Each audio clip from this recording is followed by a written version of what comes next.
And welcome to the Soul Survivor podcast. I'm your host, Dylan Bird, along here with my co-host, Ryan Winthrop, and we have a very special guest with us tonight. We have Davie from season 37, Survivor Davie vs. Goliath. Very special guest with us tonight. We have Davie from season 37. I'm streaming you guys as we talk. You know what's hilarious about that is that I actually did that on one of our live streams multiple times, and the same exact thing happened to me, which is absolutely hilarious. So it's funny because I've done the same exact thing before. There you go. Gen Xer right now. But yeah, we're very excited to have you. First guest we're having on this season, which is absolutely great. Nice. And yeah, I'm excited. Obviously, there's a lot to talk about with season 41, a lot of differences that are, from previous 40 seasons. How are you doing, Davie? I'm doing good, man. I am a big Halloween guy, so I'm excited about the month of October. I just decorated my house outside this week, like the 1st of October, and I'm loving the weather shift. I'm here in Atlanta. Where are you guys? We're in New York, Long Island. Okay, cool. Yeah, so yeah. I'm not sure what the weather is like there, but it's getting a little cool around here. So I'm excited about it, man. I love the fall. yeah, absolutely. Davie, I was saying to Dylan before the podcast, I know that you are a big Halloween guy, big Walking Dead fan. So I said to Dylan, if we're heading into spooky season, we have to have Davie in October for sure. Oh man, I got my Negan bat right here, man. there you go. It's got some Christmas bells on there. Yeah, no, weather's getting a little cooler here. Also, love to see the season change. Honestly, I'm a big fall fan as well. So absolutely, man. And Survivor is back in the fall. Right? Exactly. I love it. And it's it's so nostalgic for me because my season aired in the fall too. So I've got all of these emotions, all of these memories coming back, and we've been gone for 2 years now. And that's why I'm saying yes to all of these podcasts, man. I can't wait to talk Survivor with people, Yeah, it's great. It was like we had the long year plus long break from Winners at War where, it was just like basically like, Survivor chaos. Everyone was talking about everything. It was just so great to see, Winners at War, obviously. And then, we had a huge year and a half off and we were just like, we would go like 3 months without podcasting. We're like, all right, there's only so many times we could just keep talking about random stuff. So it's good to have new content to talk about. Absolutely, man. Yeah, I'm geeked. Yes, but so want to get into season 41. First, just want to remind everyone to hit the like button, subscribe to this channel if you haven't already. You can follow us on Twitter at Soul Survivor Pod. You can follow us on Instagram at Soul Survivor Pod. Subscribe, Apple, Spotify, leave us a good rating, review. I know, Davie, you had something you wanted to talk about first. Oh, yeah. I want to give you that opportunity. Yeah, so I spoke a little bit about me saying yes to podcasts. That's not the only reason I'm saying yes is because Survivor's back, but there's an initiative that we do every year called Hearts of Reality, where some ex-reality stars or current reality stars will venture down to Orlando, Florida. And it's kind of just a charity event that we're raising money for kids who are, I don't want to call them, I can call them special needs kids, that need a little help when it comes to medical bills and that type of thing. And I'm sure you guys will be able to tweet the link whenever this goes live, but I'm raising $500 myself just to go towards that cause. And not only did I want to raise awareness on that, but also let you know that fans are invited to this. So if that's something that you wanted to attend, it's a nice weekend. A lot of ex-reality stars come. They have events Friday, Saturday, and Sunday. We went swimming with dolphins the last time I went. We had a cool costume party, and anything that we do, all of that money goes towards the cause to give kids the world. So yeah, man, I'm looking forward to it. I'm excited for it. And any donation, any amount that anyone watching wants to donate, I am greatly appreciative of that. But thank you guys for giving me Of course.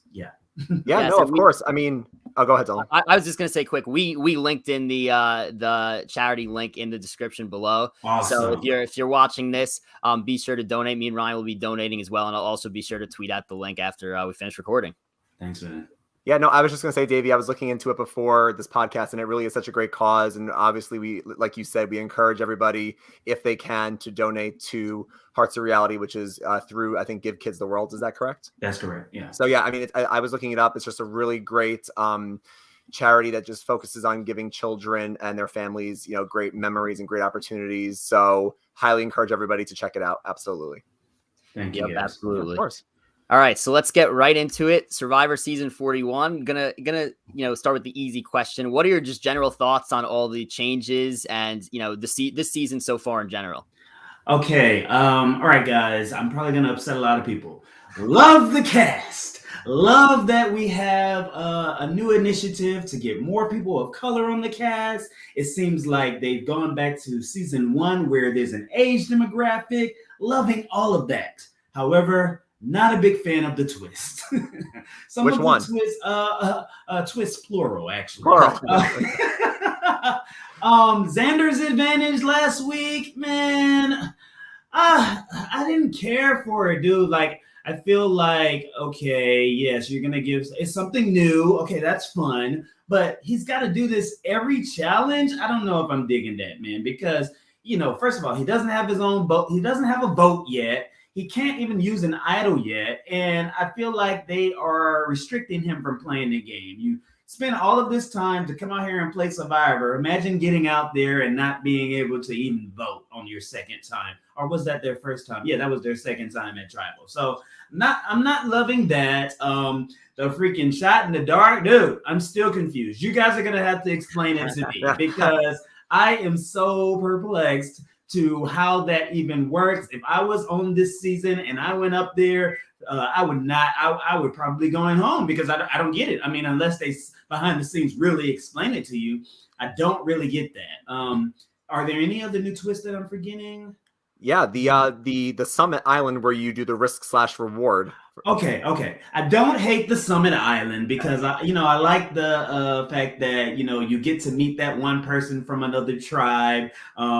That's gonna help with downtime with the original tribes because that person that goes to that island, what are we calling it? Exile Island? What are we calling it? There's no name for it. People are joking around like, oh, how's there no name for this place if they're going to go there every episode? Okay, well, no name island. So the people who do get to go there, they'll get to go back to their original tribes, and there will be story time for hours and hours, and that's going to help with the downtime. So yeah, I'm liking that aspect, but the other two twists, and then of course how many days is it? 24, 29? 26, I think. 26 days. I understand why it's 26 days. We're in a freaking pandemic, dude. I work for the CDC. I know this stuff, okay? But please just don't let this be a permanent thing, Jeff. I mean, please just let it be temporary because I even feel like, the castaways, they won't even have as strong a bond after the game because it's less days. And I really think that having those 39 days, I mean, granted, everyone doesn't last 39 days, but being on an island with these people that I now call family for 36 days, I think that has a lot to do with me staying out there so long. And I want that for them, I don't want them restricted from that opportunity because it's all a part of, playing Survivor. Those are my thoughts. Yeah, no, I mean, I completely agree with a lot of those thoughts. I think Dylan and I said on our last podcast, we also were not a big fan of the Beware advantage, where you have these advantages that instantly put that player at a big disadvantage. I think we saw this a few seasons ago with Jamal, where he takes the string from the tree. He's like, oh, I'm going to go to Islands of the Isles, and he loses his boat that night. So I feel like in the case of Tony, where Tony beat Extortion, it's nice to see people overcome that disadvantage, but I don't think we like when it actively puts players at a big disadvantage just for looking for an idol or playing the game. Yeah, man. I don't. So do they literally have to say this thing each challenge? Is that what it's going to go until he's able to get a call back from the other tribes? Is that it? So here's the thing. So quick before I get into that, I think my thoughts on the Blueware advantage, I think I'm kind of on the same page as you. I think the cast is great. Yeah. I think that the advantages, I like the Summit advantage, but I think that the Beware advantage is a little bit too much. I think having some sort of advantage like that is cool. I just think it went too far. If you're like, if I'm looking at an advantage, if I find, you know, the goal of Survivor, one of your goals going out there is you want to find advantages. So, you know, Xander, you know, did it. He found the advantage. And even if it says beware on it, you're like, well, really, how bad could it be? Well, this is pretty much the worst it could possibly be. The worst. The worst. Plus having to say the phrases. Now, in terms of that, I think they have to say it every single time. But Xander does not have to be the first one to say it. So, for example, like, what I would do if I were him is I would wait next time to see if anyone else says it first. Because if he's just saying that first every time, he's going to look really fishy. But like, if like somebody says a very weird phrase first before him, then he could kind of play it off like, and say it and be like, oh, he said a weird phrase. Like he said a weird phrase. Oh, I said this weird phrase last challenge. Like, that's funny. Like he got like played off like that. But I definitely don't think he could be the first one to say it next time, because that would just possibly sink his game. What I wish they would have done is, in the rules, just say that he only has to say it once, and then that next person gets to say it their time, and the third person gets to say it their time. And it's like, maybe at the bottom of the screen, a green light lights up, a blue light lights up, a yellow light lights up, and go, the idol's okay, you can play now. But you know Jeff, man, he likes to throw these twists in there, and it's a new era, so he's I don't know. We'll see how it goes. I'm about 60% no right now. We'll see if that changes as the season continues. I actually went back and reread the parchment that was I think posted online, and it sounds like if those 3 idols are not found until the merge, I think that's when they get their votes back. So there's a chance that whenever the merge is, he may not be able to vote until either all 3 idols are found, or because he can't lose his vote the whole game, it may be given back to him at the merge. So that's really rough. Well, hey, good on Evie, good on Liana, good on Tiffany for keeping him, knowing that, you know, he's strong in the challenges and we've got him in arm's reach, where if we want to use him, we can use him. If we don't want to use him, we can vote him out. He can't do anything about it, you know? I would hope. I mean, you would think that like production is like they're hoping the idols are found, because that would just be a massive fail if like And did you guys can't find the idols, and then like Xander just gets screwed because of that. So like I'm hopeful that at least one will be found probably tomorrow, and then maybe hopefully both, but maybe one, and then maybe one the next episode. But even so, that their tribe has been so bad at the challenges that may be too long. Like he may end up, you know, getting booted because of that. Right, man. Like, and I wonder, you know, with this being a new era, is there even going to be a swap? Right. Are we going to keep these same tribes up until a merge? If so, they're in some deep waters here, man. We'll see, dude. Right, yeah. And you mentioned before Shot in the Dark. So again, another thing that we were definitely slightly confused of, because I left the first episode thinking like, oh, they could do that every single time. But now people are saying you can only do it once. So I think that it's only available once to you with in the game, which is why that people who have been on the block have been so probably hesitant to use it, is because like, well, if I end up being safe, then this is the last time I could use it. So I think one time, as in they won't even be able to use it during the merge too, you think? I see, that's the thing. I'm not sure of. Maybe I don't know. Maybe it resets, but I also think they weren't exactly clear about that. Definitely in the first episode. And then other people were saying, well, if like one person does it and gets safe, does that mean that nobody else could land on safe, or does that mean like? So we really don't know the answer to that. I think personally, it probably just resets. So like 2 people probably could land on safe. It's probably just an extremely slim chance of that happening. Okay. Well, that makes a little more sense, but like I'm saying, it's still a little cloudy there. if that is the case, then I think I like it, because it's like it's limited. There's small chance, so like it kind of gives you like a glimmer of hope, like a Hail Mary type thing. And like, okay, if you're like really, really in trouble. But the thing is that Xander can't even use it, because you have to sacrifice your vote in order to use it. So he's like completely like, that's why it's like a very overpowering advantage, the beware advantage, if you do find it. So, and I'm curious to see if, you know, if somebody else finds it on the other tribe. Like right now, it looked like that Evie told Deshaun like kind of what was going on with that. So like he knows now. So is he going to even open it when he finds it, or is he going to give it to somebody else to open? Like I think that like kind of think about that. It like adds a layer of strategy. Like maybe he'll tell somebody first, like, this is what happens when you open it. do you want to do it? Like, like something like that. So I think it just adds another layer of strategy as well. But yeah, that'd be interesting, man. Devious D-Rad is what he's calling himself. So, I don't know. Maybe he will try to, start some pandemonium there and not tell them exactly what it is and give the advantage to an ally. That would be fun to see. Yeah, I'm down for that. Right. Yeah, you're right. Ryan, you can go. You go. I was gonna say, actually, speaking of Devious D-Rad, I wanted to bring him up for a second because I didn't mention this in our recap. Maybe they didn't show it in the show, Davie, but I really liked how, at least from what we saw, Deshaun wasn't as willing to give up information as Evie. Now, Evie said, I'll give up information, but I'll give up other people's secrets, not my secrets, which I think is fine as long as you do it in moderation. Deshaun seems to be, keeping cards more close to the vest, and maybe he shared a little bit of information, but I guarantee you he wouldn't have been as forthcoming as Evie. So I just wanted to ask you, I feel like Deshaun seems like he could be a really good player, especially if he's not going to be, so willing to give up that information possibly. Right, dude. And let me just speak about Deshaun. He's probably the first one that I knew personally. I didn't know him before. Okay, let me take that back. I did know him before he left, but he didn't tell me he was leaving. Okay. So when he got back, I'm like, what, dude, you made it? Hell yeah, congrats. You should have told me so I could give you some advice, but hey, man, you got it covered. But no, I agree. I think that Deshaun he's in a good spot to where he doesn't have to let anyone know about this thing. He could if he'd like, but I think he's just going to need to think it through.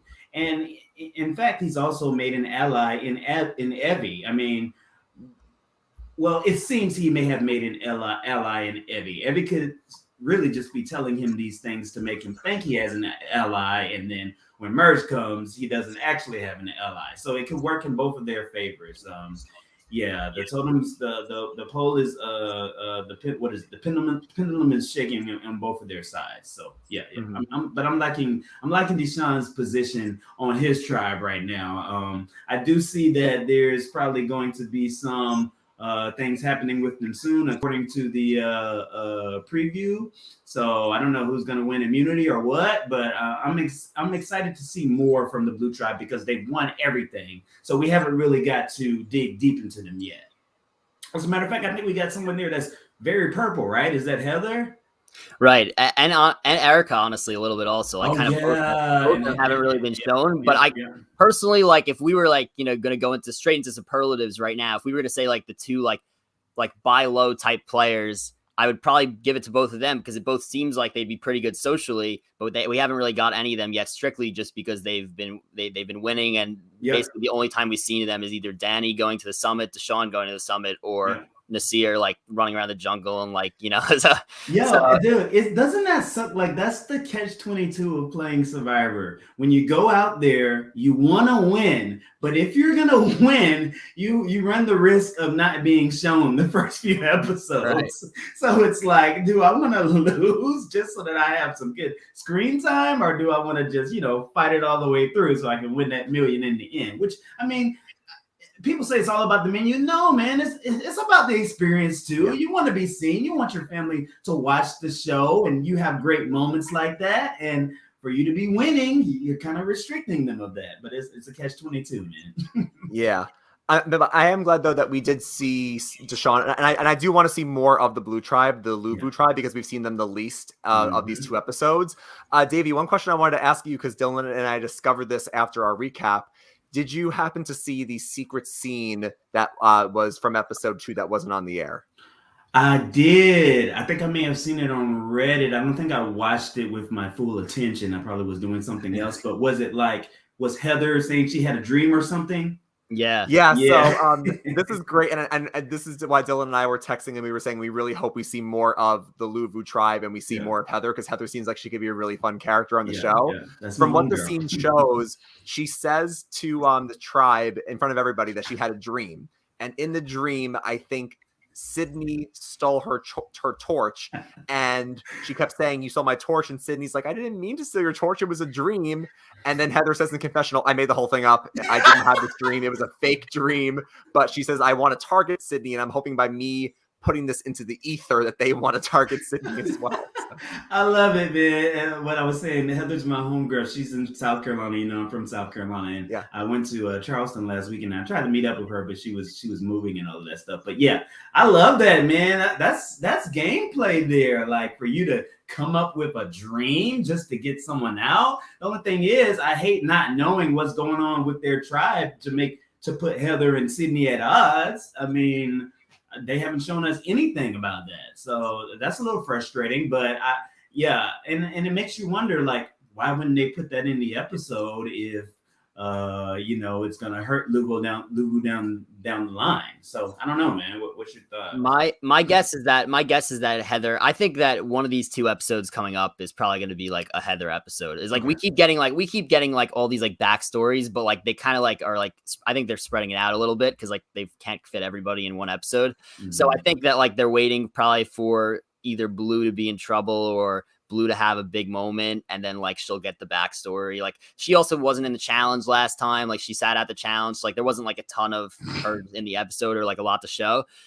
I'm surprised like that didn't make the air, but I guess they chose like the Nazir thing over. They need time for all these twists, apparently. Yeah, so nice, man. The twist, and then the backstories, which I like the backstories because it reminds you of the old school Survivor, and it lets you get a little more attached to the players. But you know what a solution is? Give us 2 hours of Survivor every week. Yes, exactly. I agree.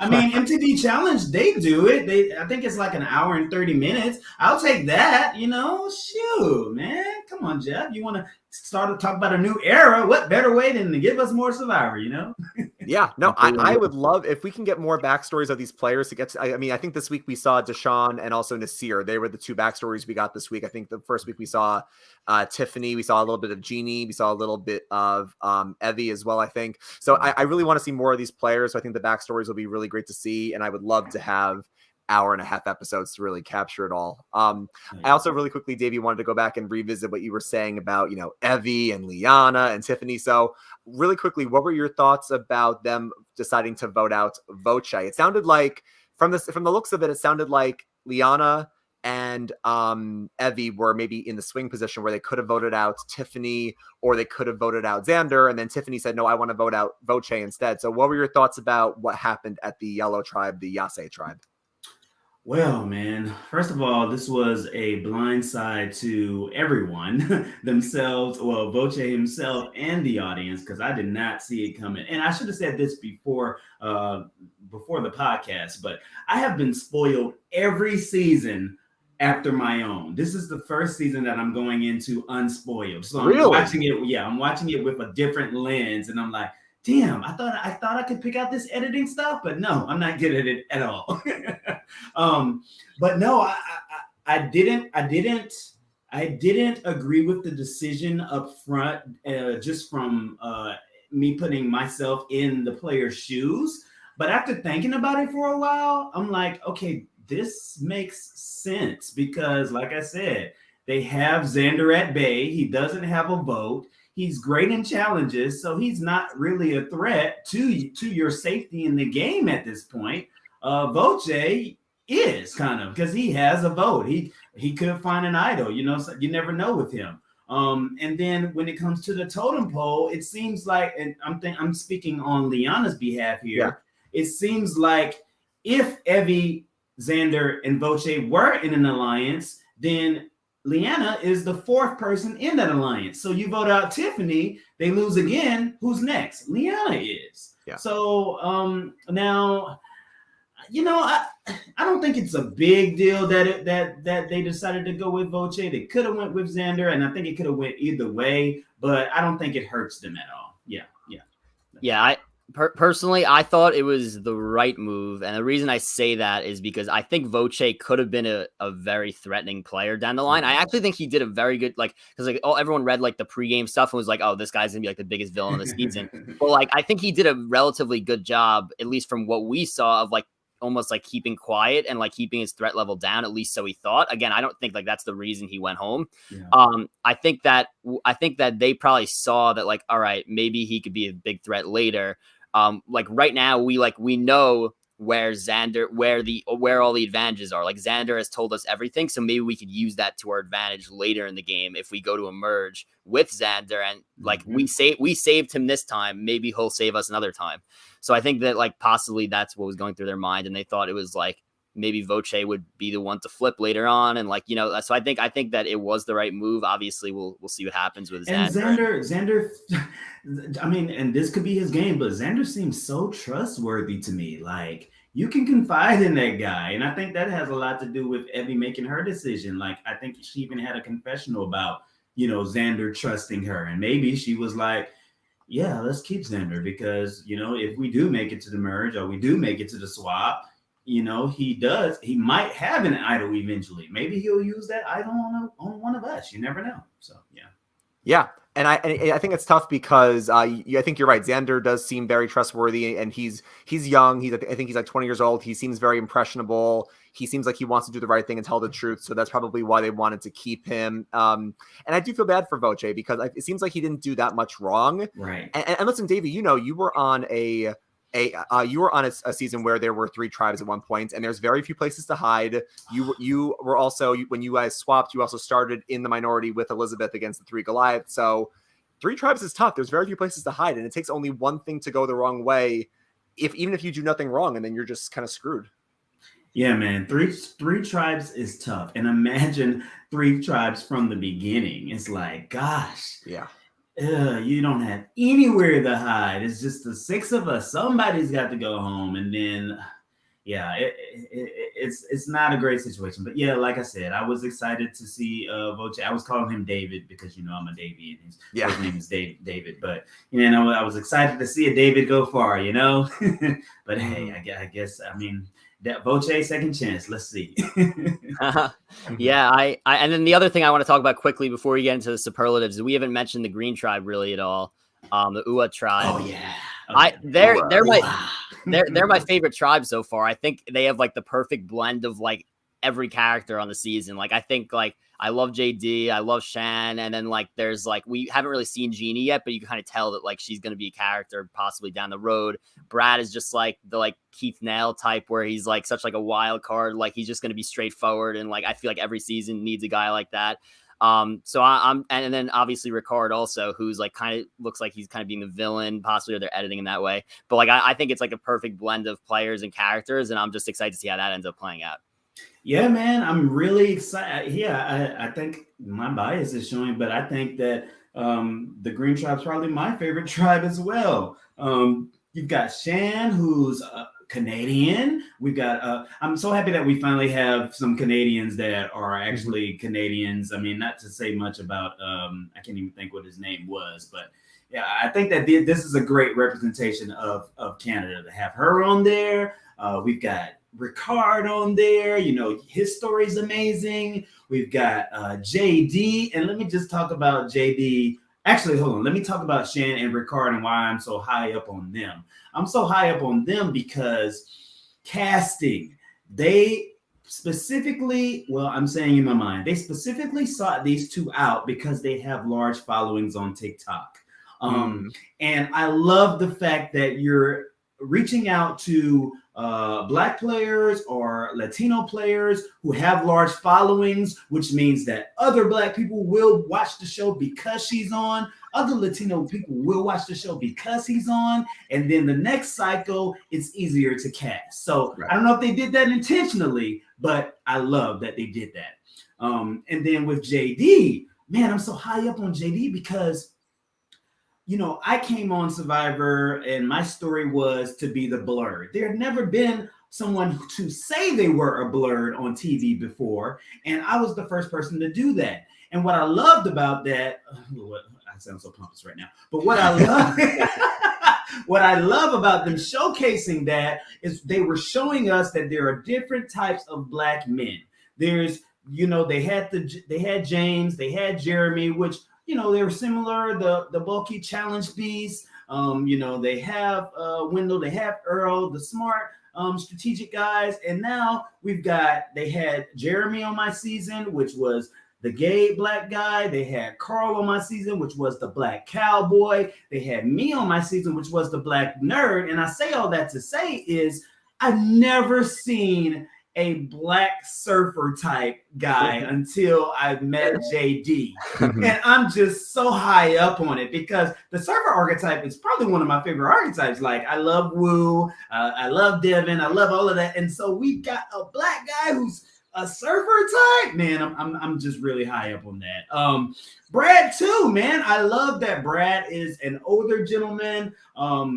I've already got him pitted for your question about one of the superlatives later. I just love that he's one of those guys that looks like they got what it takes. And a lot of people on Twitter were shocked that he was going to be this guy, this surprise. But I always knew. I saw in the pregame press he was going to be the type of guy that was going to be the Tony Vlachos type that was going to be running amok. And I'm really high up on him. Now, who am I forgetting? There's one more, right? No, there's two more. Jeannie and did you mention Ricard yet? Yeah, I mentioned Ricard. Maybe there was one. I think that's it. There's only five left because they already voted. There's only five. That's right, because they already voted Abraham out. Wait, no, it wasn't Sarah. They already voted Sarah's Sarah out. right. Yeah, that's right. Yeah, and Jeannie, isn't she Canadian as well? I think she's from. I think Erica is the other Canadian. I think Erica's the other Canadian. Right. Okay. I know who you're talking about, Jeannie now. Yeah, we haven't seen a lot from Jeannie right now. I mean, we did get a little bit of her backstory, which is good too. You know, just to have, and that's why I love the backstories, because had they not given me that, maybe I wouldn't know as much about Jeannie. But yeah, I'm really high up on Green Tribe, and I love Shan, and I hope she does well. I can tell she's going to go far because I don't think that the editors would spend time on making her a theme song if it wasn't something they could use again. So I'm real high up on Shan too. Yeah, no, we are big Shan fans, or I guess Shan stands on this podcast. Yeah. Like, they wouldn't have given her a theme if she wasn't going to make it far. Right. I love the self-branding of, she calls herself the Mafia Pastor. I really think she's going to be great TV. And yeah, no, we also, Davey, we were super high on JD in the preseason. I said to Dylan that I read his bio and then I looked at his video. And you know, there's some people where they start talking and you can't help but smile. Yeah. He started talking and I smiled instantly. He has that likability. And I know he had kind of a shaky week one because Ricard was like honed in on him right away. Yeah. But I have a lot of high hopes for both JD and Shan and that whole tribe. So I'm really excited. Yeah, my thing with, I love JD. I think I was telling Ryan in our recap podcast, I was saying, I think that the first episode, JD got like the David Wright type of edit where like he was like on the block, but like they made you feel something for him. And then he ends up saying, so now like he already has a ton of fans. But I actually didn't know the thing that you mentioned about like a few of the players already having like big TikTok followings. Like I work in social media. So like, I know you do too. Right? Yeah, man. Yeah. Right. So I think like that's awesome to me, first of all, because like I see so many talented people like every day when I'm like looking through stuff. And I think it's great, like especially like in terms of like growth of the game and growth of the show also. Yep, I think Danny. Of course, Danny has a large following too. He's an ex-Cowboy. Right. Danny, Shan, and Ricard. They have. I mean, their followings are larger than mine, and who's to say I'm anybody? But I was on the show before them. But yeah, like they've got a fan base already. I love it. I just love it. Yeah, no, I think it's great. But yeah, let's get right to the superlatives part now. Okay. Ryan, do you want to take it away and start it off? Yeah, sure. So, Davey, last time we did the superlatives, it's a new podcast we're trying out where every week we recap the episodes right after the episode airs. And then we're trying out a second podcast just to give everybody more content where we go into some like high school yearbook type of superlatives where we want to get people's perspectives on the players in the game as of that week. So, Davey, I have a few questions that we asked last week that are just generic superlatives. And then I saved some Davie Rickenbacker superlatives for the end for the last few. I love it. So I want to ask you, Davey, first, who do you think was the best strategist of the episode? I'm giving the best strategist hands down to Evie. I mean, she, and forgive me, I'm not sure, if she prefers to go by she or they, but she was the person that was, she took it. She didn't take it personally that the Blue Tribe sent her to No Name Island again, which was good on her part. She went in there full-fledged and was able to make an ally there. She was already in with the guys on her tribe to where she made them feel so comfortable that Xander even shared the note with her. You don't share the note, Xander. You can tell them, but you don't share the note because you have room to go with that. You can make up anything. But hey, that's a story for another day. She's in good with the women, to where she can share that information that Xander shared with her with them. She was key. She was a key to the puzzle of her getting back from No Name Island. Like, they didn't even want to move forward with any types of plans until she came. So yeah, Evie's getting my MVP for episode 2 at least. Yeah, totally. I completely agree with that. I also have Evie as best strategist. Now, the thing that I'm a little bit worried about with Evie is that I think that she could be possibly playing a little bit too hard too early. Yeah. Like, I think like once they go into maybe already that they're kind of realizing that she could be the threat or could be like the ringleader. And I think that and Ryan mentioned this on the recap podcast and honestly didn't cross my mind, but I think Liana's doing a great job of positioning herself. I love Liana. Right behind. So like she could obviously have a say in the moves while also not being the person seen for having to say in the moves and possibly, go for that way. So exactly. And that's why I said in the beginning, Liana was very aware if she was going to vote Tiffany off, that she would be at the bottom of that totem pole. And now that they got rid of Voce instead, she's probably number 2 to Effie. So, and number 2 is a great place to be on Survivor until you get to the end, Of course. Yeah, no, I'm pretty sure, I'm looking this up right now. I'm pretty sure she's a college student that goes to Georgetown, I think. And I think I want to say she's like doing like a law student. So Liana is very bright. She's very bright. Okay. Yeah. All right. So Davie, my next question for you is, who in your opinion was the best character of the episode? Who did you just enjoy watching the most? I enjoyed watching Brad in the beginning, of course, because, that's my favorite type of player, Tony, the guy that's gonna be running and hiding in the bushes. And though they didn't show a lot of it on my season, I was doing a little bit of that on the island. I think that if I would have won, you would have saw all of that, but because I didn't, they didn't show it. But yeah, man, I love when it's somebody that's gonna throw a monkey wrench in the plan, that's going to be a little bit chaotic, that's going to be a little bit, on his own plan and not worried about what anybody else is doing. So I think that, Brad would get the character for me. Let me see what else happened in this episode 2. Are there any other front runners? I can't think of any other front runners. Nasir as well. Yeah. What am I thinking, man? What's funny is I'm so happy that they gave him that type of segment. And I think the reason they did it is because the first episode made him look like he was in such trouble, and like that, like I don't think he got necessarily a fair edit in the first episode, but I think that the second episode completely made up for it. Like, great story. Like, clearly everybody said like they need him at camp because he's just like that guy that does everything and he knows how to, operate, and he's a very likable guy. So yeah, I say for best character, it's between him and Brad for sure for that episode. Dude, no. Nasir gets best character on and off the field. You guys got to follow him on TikTok. His TikTok is hilarious. He has his son and his daughter, because English wasn't his first language. And his son and his daughter will come and they'll give him American phrases and ask him, what do you think this means? Like, she'll ask, Dad, what do you think that's how the cookie crumbles means? You like, I don't know, crumbling cookies? Oh, great. It's hilarious, man. You gotta check him out. But yeah, I love Nasir. And I love the way that they're piecing these edits together, because I'm not 100% sure, but I think that some of the footage that they were showing on his flashback or on his inside him, I think some of that was Fiji. I'm not really sure. I think that was some editing tricks there. Yeah. Wow. That is funny. I need to check out this TikTok now. That's crazy. You gotta check it out, man. It's hilarious. Okay. So, all right. So that was like just first 2 very simple superlatives. I guess let's just go a bit deeper for a second. These 2 superlatives are going to be on opposite ends of the spectrum here. I want to ask you first, who do you think going forward into next week is in the best position? Who is in the best position?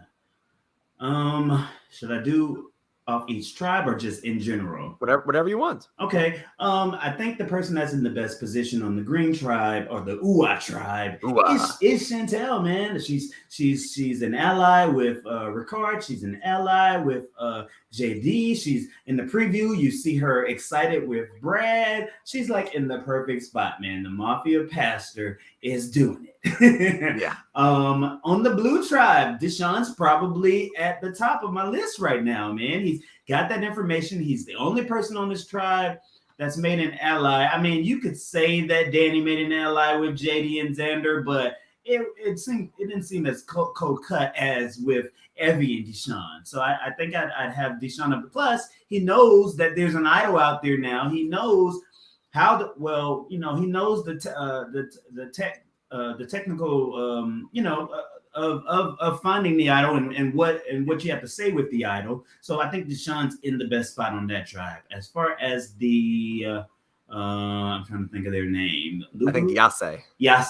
As far as Yase is concerned, I'm drawing a blank. Remind me who else on there again. That's Tiffany, Liana, Evie, and Xander. The one we've been talking about this whole time. I think Evie's in. No. Yeah, I'm gonna give it to Liana. Just because Evie's been forthcoming with information, and I think she's been a little too forthcoming at times with telling everyone things. And I think Liana is, just taking note of all of that, and she's in a good spot, not to be the most person on the tribe, but kind of just playing the middle and playing how I think I played in the beginning, and she's very, very well aware, and she knows the Xander's already got the clue for the idol, but she knows how these idols are found now and what the paper says too, I think, because Evie shared it with her. So yeah, I'd say Liana's probably in the best spot there. Yeah, I would go with Liana from that tribe because of the reasons we just spoke about. Shan for sure, and Uwa again. She has it in with everybody, and it's almost like it almost looks a lot better for her than it does for Evie because she doesn't look like she's controlling things where Evie does. So I think that she has that perfect spot also socially, and then I think that obviously Deshaun in a good spot for the blue tribe, but I would also say Danny has definitely surprised me. Oh, yeah. Everyone, and I the reason I say surprise is because a lot of times the pro athletes don't normally do well. Right. So a lot of people probably saw it and were like, oh, could be pre-merge type of guy. But, I think that the entire tribe trusts him. Obviously really good at challenges. So and did the water challenge for the tribe. So I think that everyone seems to trust him, told the exact truth when he got back from Summit. And everyone believed him. So I think that he's in a great spot right now as well. Yeah, I like Danny, man. And I feel like I know him, dude. I don't know. His relationship with Deshaun in that first episode kind of reminds me of me and Carl's relationship in that first episode. So maybe that's why I'm high up on him. But yeah, you're right. Yeah, Danny's definitely doing pretty good as well. What do you think? Absolutely. What do you think, Ryan, for the three? For the three, definitely Shan. From what I've seen so far, she seems to be in good with everybody. I can't say that there's another player on that tribe who has that type of relationship with each other player on that tribe. So definitely Shan. On the Luvu tribe, the blue tribe, I feel like Deshaun is in a good spot. The one that surprised me is that so far from what we've seen from the edits, we haven't seen a lot of Sydney. Davie, Dylan and I were very worried about Sydney in the preseason. We thought she was going to be very bold, very, listen, if they don't like me, I don't care. I thought she could have been an early boot, but she seems to be, at least from the secret scene, she was confiding with Deshaun about Heather's dream. So I feel like I could say Deshaun, Danny, or maybe even Sydney, but we'll see. And then I feel like for the yellow tribe, Yase, I would say Evie because she's in good with both Xander and also the women. But if not Evie, then definitely Liana. I'm gonna disagree with you on Sydney, and I'm gonna tell you why. And it's behind the scenes, but it's not like Survivor alumni behind the scenes. It's like social media behind the scenes. Like I've been paying a close attention to what she posts on her stories, and she seems a little bitter towards her tribe on the things that she's posting. So I'm a little worried about Sydney there, man. Like on some of the stories, she'll put emojis over her tribe's faces or wipe them out on the story. Oh, no. So somebody burn her on that tribe. So I don't know. No. Here's what I'm thinking, and we could honestly go into most likely we voted out next with this, which is the next superlative. So most likely we voted out next. If I had to go one from each tribe, I think actually Sydney is in trouble, and this is almost editing, an editing reason for it. They're showing her a lot. They're not showing the other two girls a lot. So I feel like she's going to play some sort of role early. Yeah. And also I just kind of feel like she almost seems to be in the middle, or like trying to play the middle. Like she's like talking to everybody. I think the guys are pretty tight on that tribe. Mm-hmm. So I just think she would be the odd person out possibly. And like, even though Deshawn is like talking to her and it looks like they may have an alliance, like I could easily just see her as being like the loud person who's easy to vote out first. Mm. Yeah, and then in the preview, I see it looks like she's going to Ghost Island or something. Did you guys read that? Yeah, that was weird. I'm curious, like, is there going to be the summit every time? Like, I don't think so. Like, maybe they're just going to have it come here and there, and maybe they'll just have like other islands pop up. I don't know. I don't know. Yeah, I'm gonna have to agree with you. I think she's in trouble.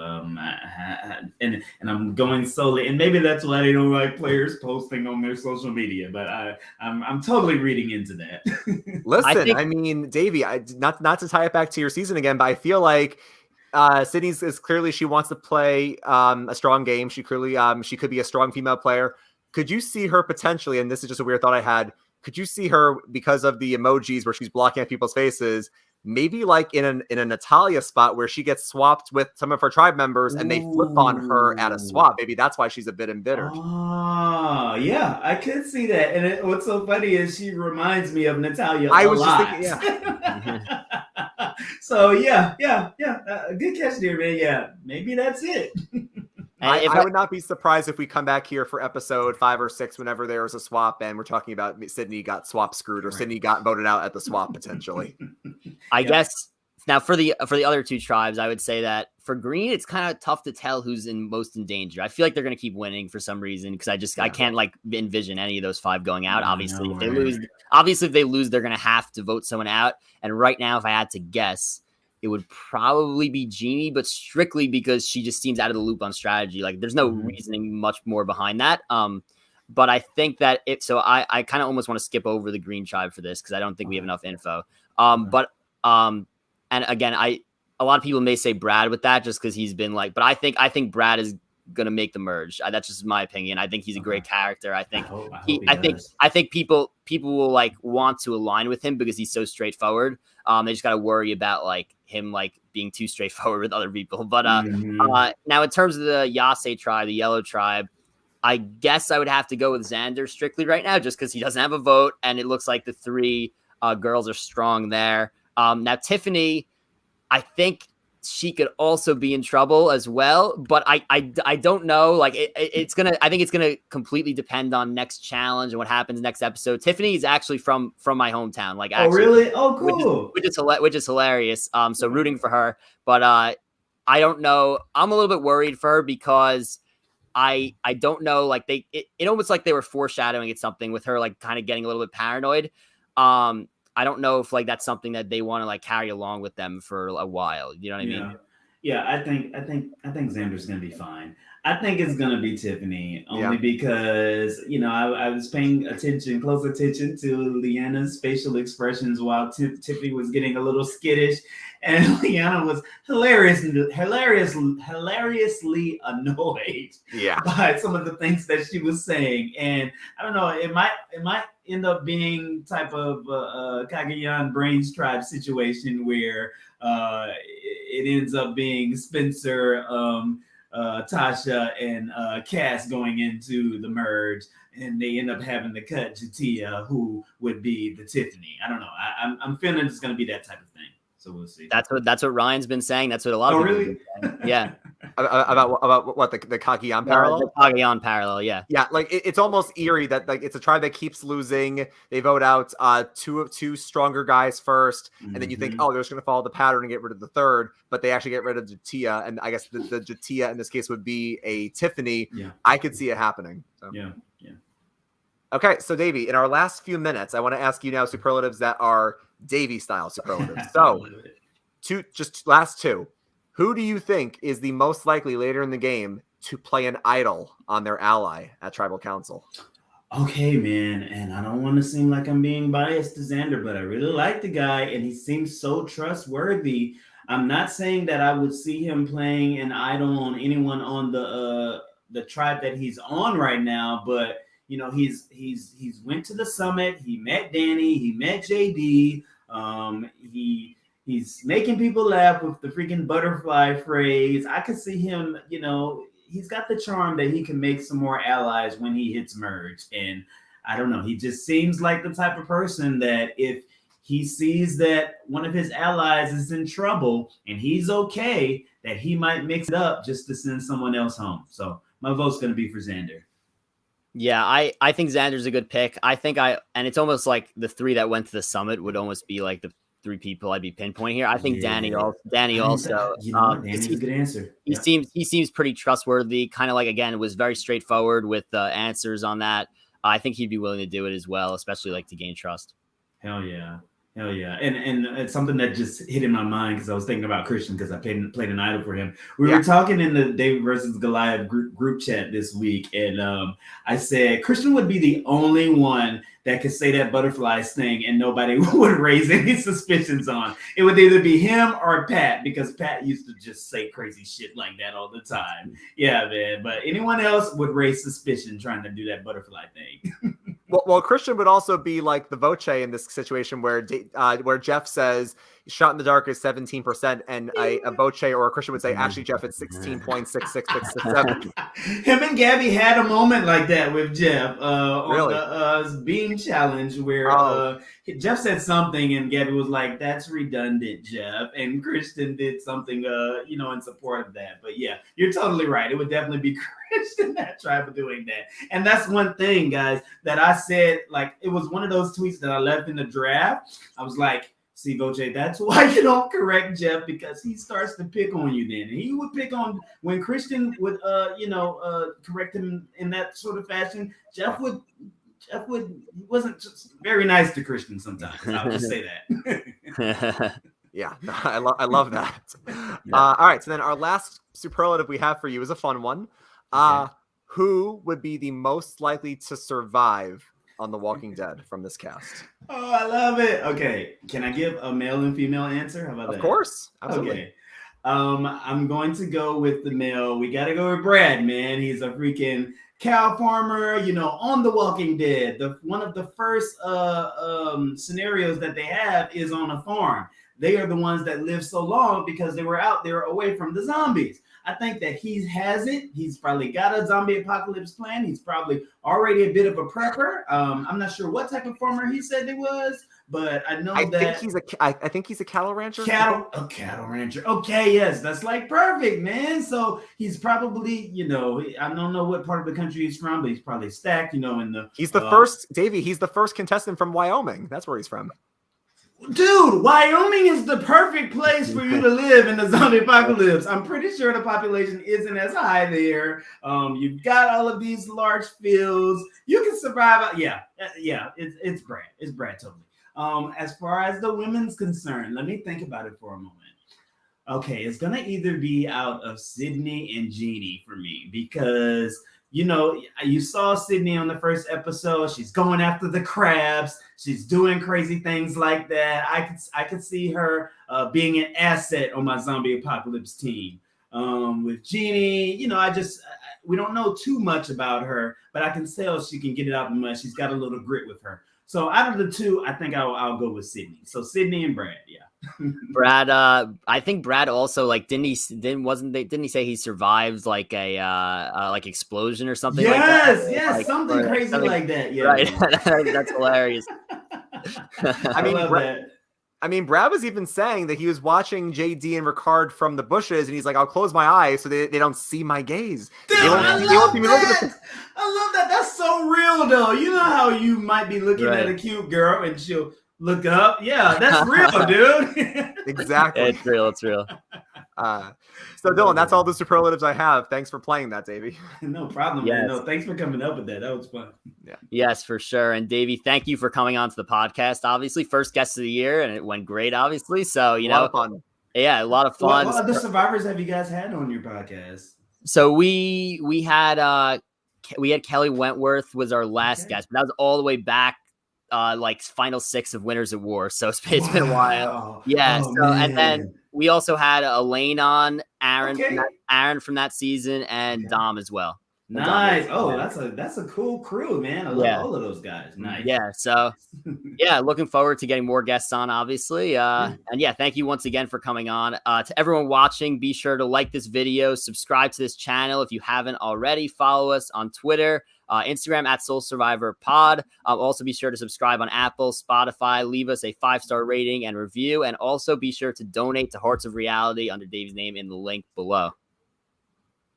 Thanks, guys. Let me just plug my socials real quick. Instagram, you see it right here. I am Davie. I'm on Twitter. I tweet Davie. I'm on Twitch. I Twitch Davie. I'm on Snapchat. I Snap Davie. And then I'm on TikTok, which is the one that's giving me the most trouble because it's so hard. But I'm on there as I Hate Davie. Just a play on words. I don't hate it. But hey, man, thank you guys for allowing me to be your first guest, allowing me to come on here and just spill my brains. And also shout out to Hearts of Reality. And thanks to anyone who plans to donate or will donate in the future. Thank you, guys. This was so fun. Yeah, thank you. Absolutely love it. All right. We will see everyone tomorrow for our recap, episode 3 recap at around 9:15 Eastern time. So looking forward to seeing everyone there. Yeah, looking forward to it. Peace.